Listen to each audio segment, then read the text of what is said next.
Selamat datang di satu sisi. Satu sisi kali ini akan membahas tentang kemunculan Ya'juj dan Ma'juj yang disebut-sebut pertanda datangnya hari kiamat. Ya'juj dan Ma'juj, dua suku yang muncul pada akhir zaman.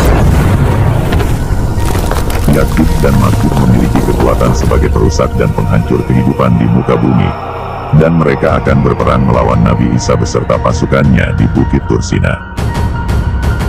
Kemunculan suku ini merupakan salah satu tanda besar kiamat.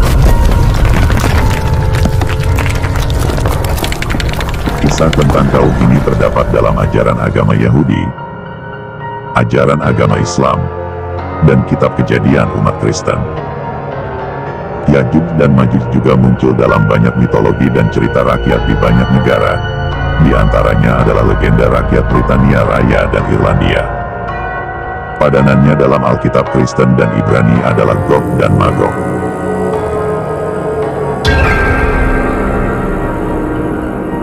Etimologi. Ya'juj dan Ma'juj berasal dari bahasa Arab. Ya'juj yang berakar kata ujai, yang berarti mengering kemudian mengeras, dan satu lagi dari kata al-aj, yang artinya ketika musuh datang dengan cepat sekali, sedangkan Ma'juj berasal dari kata maja, yang berarti goncang.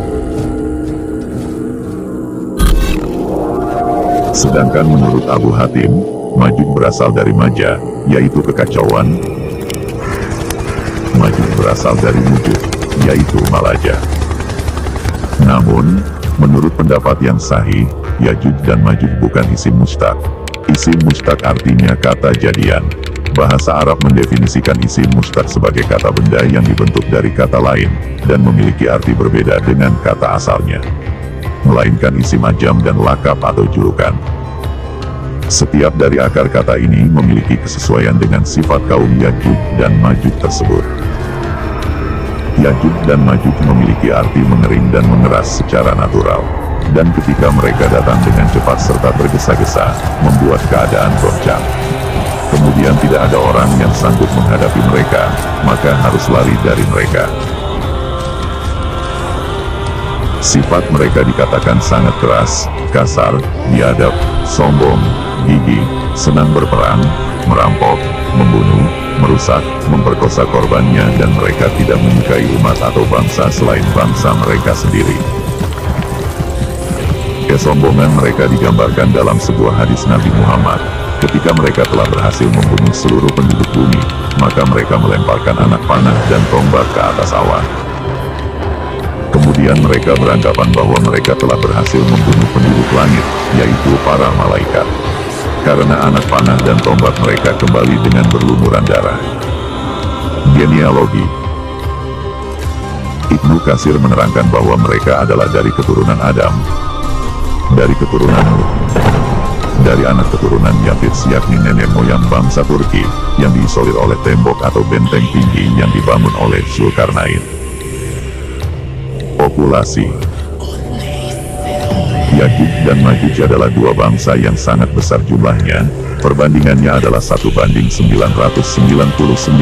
antara manusia umumnya dengan Ya'juj dan Ma'juj.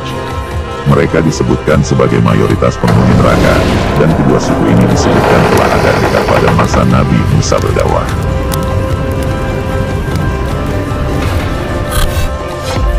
Abdullah bin Amr berkata bahwa salah seorang dari mereka tidak akan mati, kecuali ia telah memiliki keturunan sejumlah 1000 atau lebih.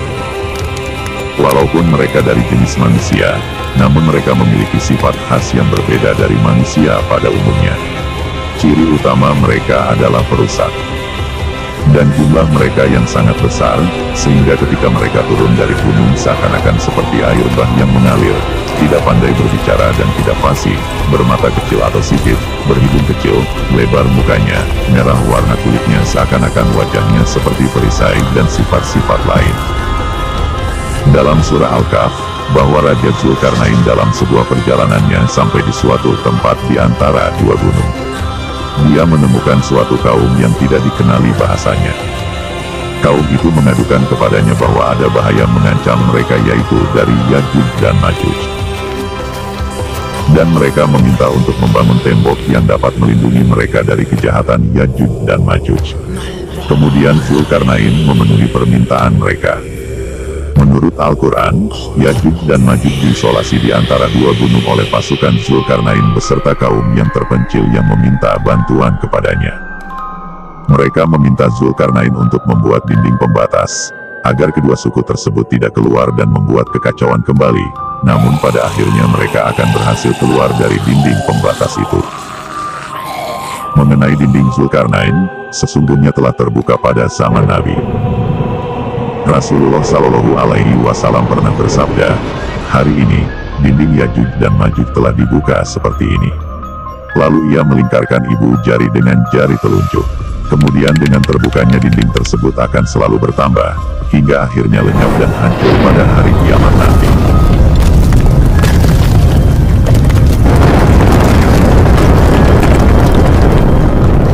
Menurut Aziz Syaikh Abdurrahman As-Sadi, Yajuj Majuj berada di belakang pegunungan Kaukasus.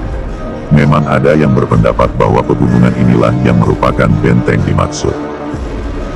Deretan pegunungan ini memanjang tanpa celah, dari Laut Hitam hingga Laut Kaspia sepanjang lebih dari 1.200 km. Kecuali pada bagian kecil dan sempit yang disebut celah Darial, terletak di negara Georgia, sepanjang kurang lebih 100 meter. Pada bagian celah itulah diduga penghalang dari Yajuj dan Majuj itu dibangun. Ada juga yang menyatakan keberadaan tembok tersebut telah tenggelam dan sampai saat ini berada di Azerbaijan dan Armenia. Tepatnya di pegunungan yang sangat tinggi serta keras. Ia berdiri tegak seolah-olah diapit oleh dua buah tembok yang sangat tinggi. Tempat itu tercantum pada peta-peta Islam ataupun Rusia, terletak di Republik Georgia. Menurut Al-Lajnah Ad-Daimah, mereka tinggal di benua Asia bagian utara Cina. Sedangkan menurut Syekh bin Bas berkata mengenai lokasi, dia menjawab mereka ada di arah timur dan mereka adalah bangsa Aturk atau Mongol, adalah termasuk ke dalam bangsa itu juga. Abdullah Yusuf Ali dalam tafsir The Holy Quran, menuliskan bahwa di distrik Hisar Uzbekistan, 240 km di sebelah tenggara Bukhara, ada celah sempit di antara gunung-gunung batu. Letaknya di jalur utama antara Turkestan ke India. Tempat itu kini bernama Bagolhana, dalam bahasa Turki, orang Arabnya menyebutnya dengan nama Bab al-Hadid, sedangkan Persia menyebutnya Daryahani, dan Cina menamakannya Taimenkuan, yang semuanya memiliki arti pintu gerbang besi.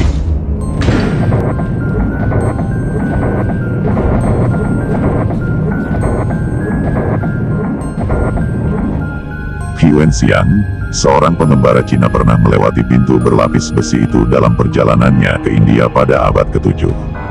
Tidak jauh dari sana ada sebuah danau yang dinamakan Iskandarko.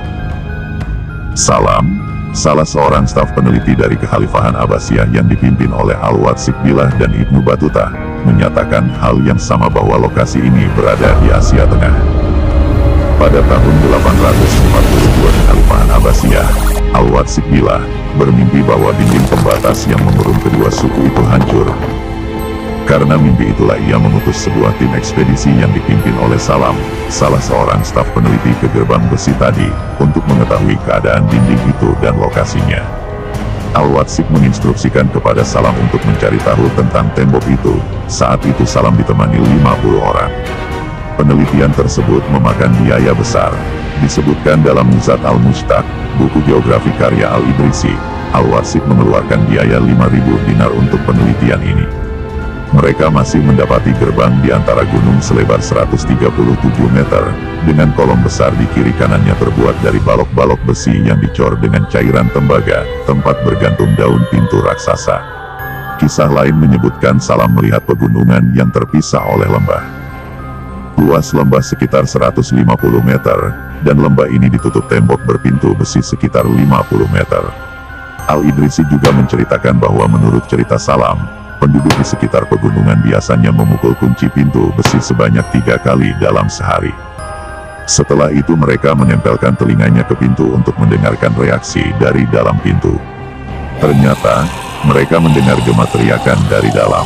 Hal itu menunjukkan bahwa di dalam pintu betul-betul ada makhluk jenis manusia yang konon Ya'juj dan Ma'juj itu.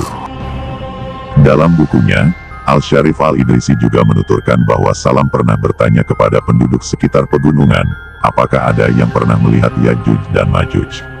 Mereka mengaku pernah melihat gerombolan orang di atas tembok penutup. Lalu angin badai bertiup melemparkan mereka. Penduduk di situ melihat tubuh mereka sangat kecil. Setelah itu, Salam pulang melalui Taras Kazakhstan, kemudian Samarkand Uzbekistan, lalu kota Rai Iran, dan kembali ke Istana Al-Watsik di Sura Menraa, Irak. Ia kemudian menceritakan dengan detail hasil penelitiannya kepada Khalifah. Ibnu Battuta menuturkan dalam kitab Rahlat Ibnu Battuta, bahwa pegunungan Ya'juj dan Ma'juj berada sekitar perjalanan 6 hari dari Cina. Penuturan ini tidak bertentangan dengan Al-Syarif Al-Idrisi. Soalnya di sebelah barat Laut Cina adalah daerah-daerah Rusia. Dalam versi lain, disebutkan para arkeolog menemukan benteng tersebut pada awal abad ke-15 Masehi, di belakang Jaihun dalam ekspedisi Balkah, dan disebut sebagai Bab Al-Hadid atau pintu besi di dekat Tarmis. Timur Leng pernah melewatinya, juga Syahruf dan ilmuwan Jerman Sledverger. Arkeolog Spanyol bernama Clapigeo, pada 1403 Masehi, pernah diutus oleh Raja Kishitalah di Andalus untuk ke sana dan bertamu pada Timur Leng. Bab Al-Hadid atau pintu besi, adalah jalan penghubung antara Samarkand dan India. Setiap hari, mereka kaum Ya'juj dan Ma'juj terus menggali dinding tembok tersebut, sehingga ketika dinding itu hampir mereka menembusnya, pemimpinnya mengatakan, "Sekarang pulanglah kalian, karena esok hari kalian pasti bisa menembusnya." Tetapi Allah mengembalikannya seperti semula. Ketika pada masanya, suku Ya'juj dan Ma'juj akan berhasil menghancurkan dinding besi pembatas yang telah dibangun oleh Zulkarnain, mereka akan turun dari pegunungan dengan cepat dan tergesa-gesa. Mereka sudah tidak sabar untuk membuat kerusakan di muka bumi. Disebutkan pula bahwa, mereka orang-orang yang cepat dalam berjalan guna membuat kerusakan. Ketika mereka berhasil mencapai Danau Tabriya Palestina, mereka akan meminum sampai habis air danau tersebut. Karena banyaknya populasi mereka, sehingga orang terakhir yang berhasil mencapai danau itu akan berkata, "Sungguh dahulu di sini masih ada airnya." Dalam hadis An-Nawas bin Saman, disebutkan bahwa Allah memberitahukan kepada Isa akan keluarnya Ya'juj dan Ma'juj, yang tidak ada seorang pun mampu memerangi mereka. Dan Allah memerintahkan Isa untuk menjauhkan kaum mukminin dari jalan yang ditempuh Ya'juj dan Ma'juj seraya berfirman, "Kumpulkan hamba-hambaku ke Gunung Atur." Pada akhirnya mereka tewas setelah Isa memohon pertolongan kepada Allah melalui ulat-ulat yang menyerang semua leher kedua suku tersebut. Demi zat yang jiwaku ada dalam tangannya, sesungguhnya hewan-hewan bumi menjadi gemuk, gesit dan sangat berterima kasih karena daging-daging mereka. Keluarnya Ya'juj dan Ma'juj pada akhir zaman, adalah salah satu tanda dari tanda-tanda besar kiamat, dan kemunculan mereka telah ditunjuki oleh Alkitab dan As-Sunnah. Terima kasih, sampai bertemu lagi, di satu sisi.